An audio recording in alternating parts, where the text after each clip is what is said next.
Ahojte, v Bratislave sa nachádza viacero kvalitných tetovacích štúdií a Wolftown, ktorý sa nachádza za nami, je nepochybne jedným z nich. Preto sme sa rozhodli toto štúdio navštíviť a vyspovedať jeho zakladateľov. Poďme sa na to pozrieť.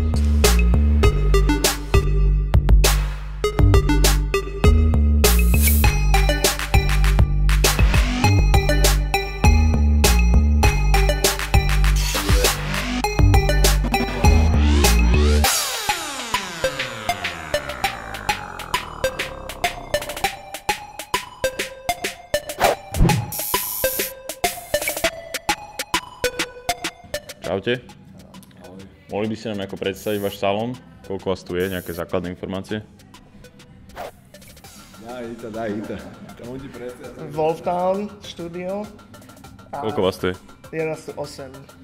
Ako vznikol tento názov?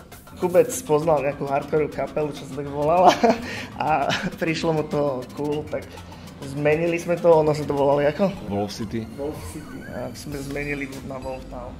Ste od začiatku spolu, odkedy vzniklo štúdio, tak ste tu vy dvaja? No, hej. My sme v podstate to štúdio akože začali spolu a teraz sa to vlastne tak vyvinulo, že nás je tu 8. Máte tu aj nejakých ľudí, ktorí nie sú tu už stáli? Ktorí vám sem chodia hosťovať alebo niečo také? No jasné, akože stáli tetovači sme u 8 a potom sem chodí akože pravidelní hosťovia, hostky, to je jedno proste.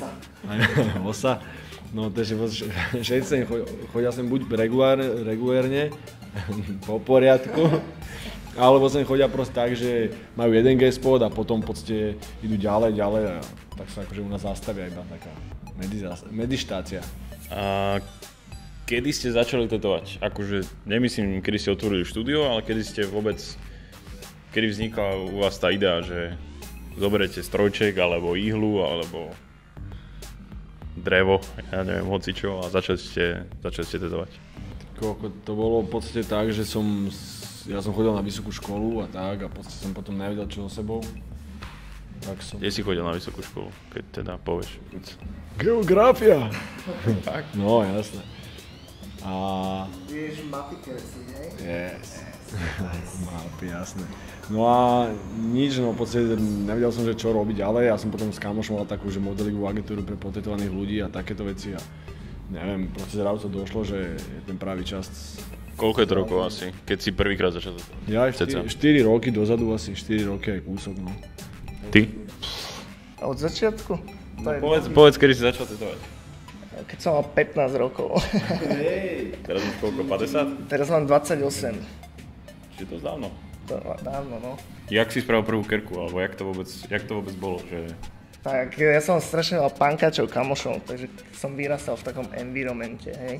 A vlastne, keď som si kúpil strojček prvý, tak tí moji kamoši, hej, musíš ma pokerovať, a že to bude na piču, to nevadí, aj tak ideš. A tak som ich pokeroval úplne na pičukerky, za ďalších 10 rokov na pičukerky, až možno keď som spoznal Kuba, tak som to začal do nejakého levelu dávať s ním. A pamätáš si tú prvú kerku? To bol nejaký, že kamoš mal žiletkou vykerovaný toto logo New York Yankees. Wow. Otrasná pičovina, že keďže to bolo so žiletkou, takže to sa zahojilo úplne, že zjazvené, vypuklé, vieš. Tak ja som si dával, že tribal u môjho kamoša Kaja v pivnici, zaprašené jak seviňa. A jebal som to Magnumovou 13-kou, bez liniek proste a zotrel som a tam nič. Tak toto sme robili, že 8 hodín, keď som zotrel, tak niečo tam bolo. Ty otrasná piča. Nič. A počkaj, zahojilo sa to a jedno, čo tam bolo vidno, bol New York Yankees a taký iba film takého tribálu, že otrasná piča. Takže nedalo sa to prekryť vtedy. Tak ja som si toto vyšrachol, toto. To je tvoja prvá kerka? No hej, to som si akože... A potom som robil, víš čo? Potom som robil nápisovku. Ne, počkaj. Ja som robil len takého trúla pojašeného. Tu som robil takú azteckú pičovinu, pamätáš si to? Hej, nevadí. Jak je to, že keď dojde napríklad k tebe, dojde zákazník teraz a povie, že chce si dať vytetovať, poviem príklad, jak si robil prvú kerku, chce tribal, a niečo, povie, že chce celý chrbát, tribal, tak jak k tomu pristúpiš? Normálne ti akože niekto napíše, alebo ti zavolá, alebo sem, ja neviem, vojde, alebo niečo a toho ti povie, tak čo mu povieš ty na to? Mu poviem, že či videl moje roboty asi, že keď chce tribal a chodí za mnou, tak možno asi ten nejaký stratený týpek, čo vôbec nevie, tak keď sa ho opýtam, že či videl moje veci, a on povie, že áno, videl, takže či není otvorený niečomu takému, jak robím ja skorej, ako tribalu. A keď ne, tak mu dohodím nejakého tetovača, čo robí rád tribaly. Čiže vy máte v podstate každý nejaký svoj štýl, ktorého sa držíte a to sa snažíte robiť, hej? Čiže nie je to úplne iba také, že sa niekto vojde a vypýta si niečo takéto a ty povieš, že dobre, proste. Jasné. Takže vlastne podľa štýlov si to rozdeľujeme, aj tak medzinárodne si to aj tak podľa štýlu len rozdeľujeme. Keď to medzinárodne, tak keď si niekto od Marceliny, tak pošlem za Marcelinu, vieš, alebo ona, lebo poznáme mŕte tetovačov a každý robí úplne inak. A v tejto branži to není, že keď si z Bratislavy, tak sa ideš dať tetovať do Bratislavy, vieš. Fungujeme úplne jednoducho, primitívne, že napíšeš na stránku, čo chceš, o aký typ kerky máš záujem a už buď hneď vtedy je ti niekto pridelený, alebo je to tak, že dojde sem, keď je úplne stratený, ak dojde niekto, tak nevie vôbec, tak dojde sem, niekto z nás si s ním sadne a proste dostane na výber, nás tu 8, ktorému štýlu najbližšie, tak tým človekom sa ďalej akože posunie a už potom si to neriešia po svojom. Jaký je ten proces u vás? Že koľko to trvá, alebo koľko trvá, kým od toho môjho nápadu, keď vám ho dám vedieť, koľko to trvá, kým to zrealizujeme cca? Akože kedy sa prídeš kerovať, alebo kedy bude tvoja kerka hotová? No, kľudne jedno aj druhé. Že moja idea teraz je pondelok a došiel som a napísal som, že čaute, chcel by som vytetovať pavúka na rameno. Okay. A neviem od koho a chcel by som ho. Tak prídeš sem, dohodneš sa asi na konzultáciu, pošleš jeho žene obrazok na internete, ona zaradí ťa tetovačovi, ktorý by bol najvhodnejší na ten motív, s ním sa dohodne na stretnutí, prídeš na konzultáciu, rozprávate sa o tom, či to vlastne bude sa dať zrealizovať, alebo či vôbec si sadneš s tetovačom. Je to taká vec, keď strávite veľa času spolu, tak nechceš tetovať, ja neviem, čávačov, koľko máš z neho zlý pocit, alebo neviem čo, vieš. To musí sedieť jedno. Múdry kokoda, je to zase komplikované mu to nejak normálne objasniť, aby chápal to, že ten tetovač tu je pre neho, vieš. Čiže reálne od pondelka to vieme kedy spraviť. Dostaneš, dáme tomu prvý termín od neho, to je koľko, 3 mesiace, 4? To je jedno, proste priemere, asi každý to má ináč, ale tak od pol roka čakania ku niekomu, ja neviem, 7 mesiacov, 8, 9. Ale nemáme... do 5. Rok nemá nikto proste, ale tak strop nejakých 7, 8, ale už máme to zastavené. Akože u nás štúdiu to funguje tak, že, alebo asi tak aj všetci budeme mať, že tak na pol roka max, stop. Na pol roka max, potom ja to... Každý to stopne proste ten booking, no. Keď to robíte tak dlho, ako to robíte, tak viete mať proste stále z toho ten joy, stále sa viete z toho tešiť, že proste sa ráno zobudíš a vieš, že ideš robiť nejakú kerku, na ktorej si sa dohodol, hej, a máš z toho proste vnútornú radosť, reálne, hej? Hej, no, jasné. Ja sa teším vždycky, keď môžem robiť nejakú brutalitku. Máš takú nejakú svoju obľúbenú kerku, ktorú si robil? Máš kerku, na ktorú si spomenieš teraz a si taký, že toto je proste jedna z mojich robot, na ktoré som najviac pyšný? Čo ja viem. Nemusí to byť jedna konkrétna, ale tak či teraz, ak som sa ťa spýtal, či ťa napadlo proste? Asi ne. Ne? Vôbec? Ne. Tak... Je to veľa, každá kerka sa k niečomu viaže, akože jasné, že najlepšie sú také, čo robíš na kamošoch, lebo proste si pri tom je najväčšia zábava proste, takže to... Ja neviem, akože ale neviem, že konkrétnu kerku nejakú, ale proste rád je mojich kamošov a proste je to vždycky úplne... Čiže skôr sa k tomu viaže ako keby nejaký zážitok? Jasne, všetko sú také zážitkové veci, každá kerka je spojená s nejakým zážitkom proste a vždycky je to fán a vždycky povieš, že je to super, no beže. Chceš sa stále zdokonalovať, čiže ja sa viacej teším na tie kerky, ktoré ešte len budem mať, jak na tie, čo som už dávno urobil. Aké motívy v súčasnosti bežia, alebo aké motívy sú trendy, alebo aké motívy idú u vás v štúdiu najviac? Ideš. Kokos, no...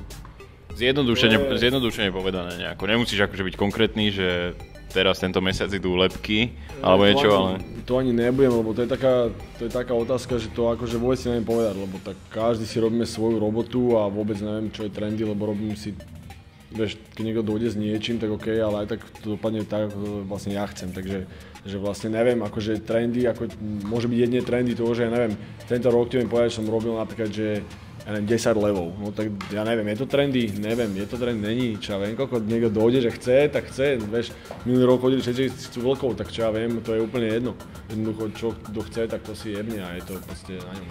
Potom to už je iba na mne, alebo na tom tetovačovi, že nech sa ukáže, v podstate to je akože dobré, lebo kokot ukáž sa, kokot 10, no, nie, ale že 10 levov proste máš, tak urob proste 10 odlišných, vieš, aby si nerobil kokotinu tú istú.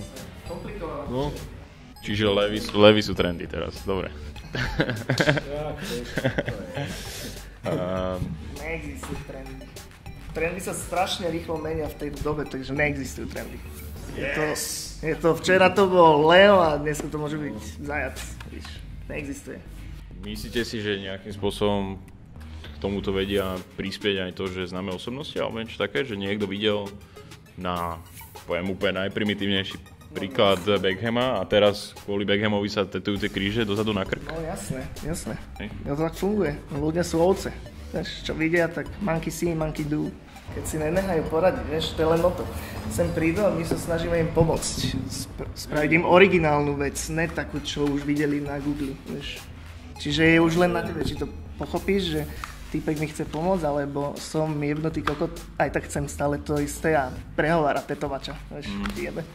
Tebe sa asi aj viac chce robiť niečo, keď sa ti to chce robiť. Keď ju vymyslím sám a celé a je to moja idea o tom, jak by mala tvoja ruka vyzerať, vieš, tak jasné, že sa mi to chce robiť, lebo ma to baví to dosiahnuť akože do finish liney a vidieť ten výsledok, vieš. Aspoň my sa tu snažíme, že vzdelávať tých ľudí, čo týka keriek, aspoň z nášho pohľadu je dôležité to, že nechápu, že proste keď sú, aby to považovali to, že vybereš si tetovača, lebo vidíš jeho roboty. A ak sa ti páčia, tak potom už neriešiš nič iné. To je, keď, ja neviem, ideš si dať urobiť cecky umelé, tak tiež nejdeš koľko do nek Jožovi, ne, ale ideš proste k tomu, čo to robí jak pán, ne, vybereš si a proste už aj tak, a potom mu do toho nehovoríš, ne, akože jak to má vyzerať, jak to má uložiť, alebo jak neviem čo. Proste keď ti to páči a proste máš tú dôveru proste v toho človeka, lebo sa s ním stretneš, prekonzultuješ to, tak keď si sadnete, tak proste daj mu ten priestor. Iba o tom to je úplne pretty easy proste. Chcem rukáv, tak chcem rukáv proste, tak kokot. Či tú ženskú tvár, čo si tam chcel, či budeš mať tu alebo tu, tak to už akože nehaj na mňa, lebo presne viem, prečo ju tam uložím alebo prečo tam neuložím. Akože toto je také, že to je to, v čom by sa ľudia mali dneska vzdelať, akože to si myslím, že čo týka keriek. Keď sa pýtal na tie trendy, tak to by malo začať byť trendy, aby ľudia si vychytávali tetovačov podľa toho, že ty kokot, chcel som takýto rukav, jak kokot, tak som išiel za ním. Klasická otázka, spomínate niečo funny proste, čo sa dá takto zreprodukovať, že sa stalo pri tetovaní niečo, čo teraz povieš, že ja neviem, že niekomu vypadlo niečo z nohavíc, alebo ja neviem, vieš akože, že je niečo také, na čo si spomenieš, že smiešné? Najlepšia session, čo sme mali, tak bolo Milano tento rok. Veď sa dejú najviac na konvenciách asi takéhoto typu, no. Takže to bolo zábavné, no. Bolo to zábavné ako celok, alebo nejaká konkrétna situácia? Tak povedz o tom, povedz. No ideš. No, tak nemenovaný typek, veľmi náš dobrý kamoš. Milujeme ťa ináč najmacej. Tak robíme. Už bolo, ja neviem, to bol už večer, ne? Už pomaly končíme, Kubec robil, že 3 dní, typkový chrbát, no, že od sobota, piatok, sobota, nedela. A to bolo už ktorý deň, neviem, to bolo sobota. Sobota, takže najebali sme sa extrémne, akože v búdke sme boli, že neboli sme takí, že sme robili zle alebo niečo také, ale sedíš a si odpálený, fun, úplne pičoviny trepeš, bavíš sa, je sranda, takže najbrutálnejšia konvencia, ako som bol kedy. A typek... A Peťo pojašený ležal, kurva, ne, Peťa vystrini. Nebol to Peťo.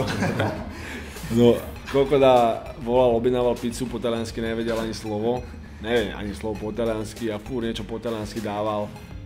A že ja som mu tak kéroval a potom, že ty kokot, že Len tak som mu začal šráchať do iných keriek, ktoré som mu robil už predtým, len tak. A videl som, že nereaguje, tak som začal do ruky niečo jebať túto. Že koko, čo robíš? Ale ďalej volal. Takže poď sem, ty koko, do hlavice sa mu začali jebať. I to, že poď sem, i to nabil, ponoril, začal mu jebať do hlavice, tak tu už mal zelené, ty kokot, došiel samo, umyl ilu. Keď to uvidel, hneď zobral stroček a ja si chcem vyskúšať. Ty si kokot. A on ďalej telefonuje. Cinquecento pizza, margarity. A on si to ani nevšimol a túto do hlavy. Ty vole. A najhoršie, že to bola farba, že taká tmavo hnedunko zelenkava, že to vyzeralo, keby tu mal, že... Vesím šošovicu, ne? Čistá šošovica zvenila. A ešte to tam má stále?